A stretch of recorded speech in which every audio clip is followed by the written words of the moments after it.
Details చూద్దాం. విజయనగరం జిల్లా బొబ్బిలి మండలం ఎం బూర్జవలస గ్రామంలోని జగనన్న కాలనీలో జరిగిన ఆక్రమణలపై అధికారులు చర్యలు తీసుకోవాలని మాజీ సర్పంచ్ గొడ్లె కృష్ణమూర్తి నాయుడు డిమాండ్ చేశారు.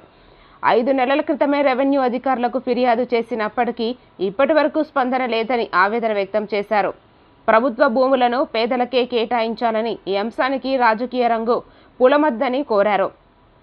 ఆక్రమణలను తొలగించి పేదలకు న్యాయం చేయాలని ప్రభుత్వాన్ని విజ్ఞప్తి చేశారు. ఆ ప్లేస్లోకి వచ్చారు. వచ్చిన తర్వాత మేము దాని గురించి చర్చించడం జరిగిన తర్వాత ఆయన్ని మరి రాజకీయం గురించి మాట్లాడి బొద్దన అప్పారావు గారు ఆయన్ని ఏదో తప్పుదారి పట్టించేటట్టు మాట్లాడడం జరుగుతుంది. అయ్యా అప్పారావు గారు, మీరు దయించి అది నిజంగా తప్పంటే మీరు ముక్తకంఠంతో ఖండించండి, రైట్ అంటే మీకు అక్కడే సాల్వ్ కప్పి సన్మానం చేసి మేమందరం పంపిస్తాం. ఇది దయచేసి పేదల భూమి పేదలకు అప్పచెప్పండి, మాకు వద్దు, ఎవరికి వద్దు.